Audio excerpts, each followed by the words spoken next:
Hello viewers, আসসালামু আলাইকুম। জাকুস কিচেনে আপনাদেরকে স্বাগতম। আশা করি সবাই অনেক বেশি ভালো আছেন। প্রতিদিনের মতো আবারও নতুন একটি রেসিপি নিয়ে আপনাদের সামনে হাজির হলাম। আপনাদের জন্য আজকে নিয়ে এলাম চিকেন পাস্তার রেসিপি। চলুন তাহলে কথা না বাড়িয়ে মূল রেসিপিতে চলে যাই। চিকেন পাস্তার জন্য সবার প্রথমে কিছুটা হাড় ছাড়া চিকেন এভাবে ছোট ছোট টুকরো করে কেটে নিয়েছি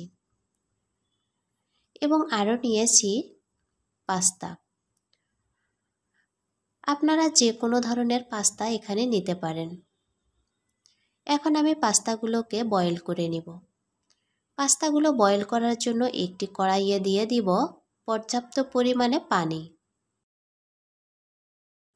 পানি দেওয়ার পর এখানে দিয়ে দিব 1 চামচ লবণ। অপেক্ষা করব পানিগুলো গরম না হয়ে আসা পর্যন্ত। পানিগুলো গরম হয়ে আসছে।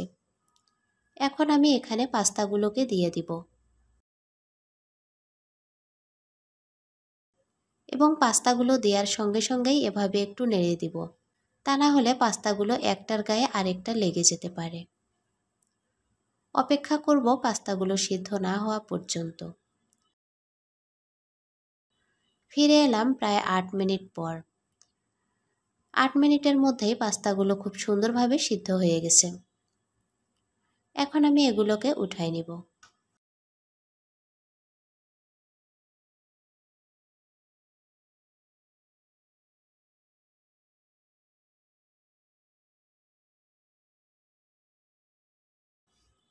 সবগুলো পাস্তা উঠানো হয়ে গেছে। এখন পাস্তাগুলো ঠান্ডা হয়ে আসলে একটি কড়াইয়ে দিয়ে দিব 2 টেবিল চামচ সয়াবিন তেল। তেলগুলো গরম হয়ে আসলে এখানে কেটে রাখা চিকেনগুলোকে দিয়ে দিব এবং সেই সাথে অ্যাড করব হাফ চামচ মরিচের গুঁড়া, হাফ চামচ গরম মশলা গুঁড়া এবং দিয়ে দিব হাফ চামচ লবণ। এখন চুলার হিটটাকে মিডিয়ামে রেখে চিকেনগুলোকে খুব ভালো করে ভেজে নিব।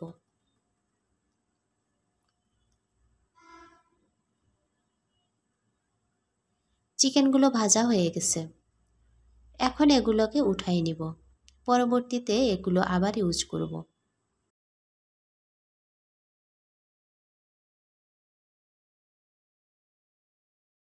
উঠানো হয়ে গেলে সেম কড়াইয়ে দিয়ে দিব আরও কিছুটা তেল।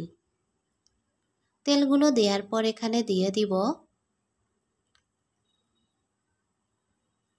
রসুন কুচি।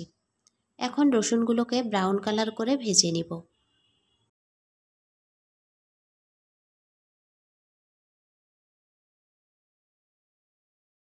রসুনগুলো ভাজা হয়ে গেছে। এখন এখানে দিয়ে দিব 2টা পেঁয়াজ কুচি। পেঁয়াজগুলোকেও নরম করে ভেজে নিব। পেঁয়াজগুলো ভাজা হয়ে গেছে। এখন এখানে দিয়ে দিব কিছুটা বাঁধাকপি এবং গাজর কুচি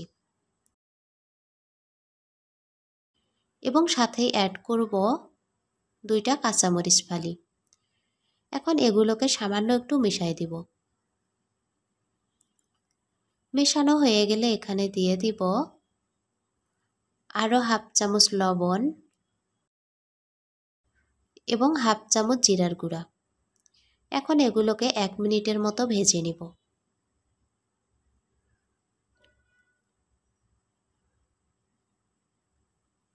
ভাজা হয়ে গেছে। এখন এখানে দিয়ে দিব টমেটো সস এবং 1 চামচ সয়া সস। আবারও এগুলোকে বেশ কিছুক্ষণ কষাই নেব। আর এ পর্যায়ে চুলার হিটটা মিডিয়ামে রেখেই কষাতে হবে। কষানো হয়ে গেছে। এখন এখানে দিয়ে দিব বয়েল করে রাখা পাস্তা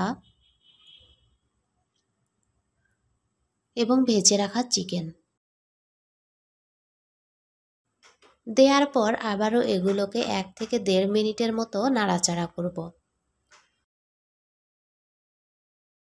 ফাইনালি পাস্তা রান্নাটা আমার অলমোস্ট কমপ্লিট। এখন আমি এগুলোকে সার্ভিং ডিশে ঢেলে গরম গরম সার্ভ করব। আজকের এই সহজ রেসিপিটি যদি আপনাদেরকে ভালো লাগে তাহলে লাইক, কমেন্ট অ্যান্ড শেয়ার করে দিবেন। যারা আমার চ্যানেলটি সাবস্ক্রাইব করেছেন তাদেরকে অসংখ্য ধন্যবাদ, এবং যারা এখনও সাবস্ক্রাইব করেন নাই প্লিজ সাবস্ক্রাইব মাই চ্যানেল। আমার পাশে থাকার জন্য সবাইকে অসংখ্য ধন্যবাদ।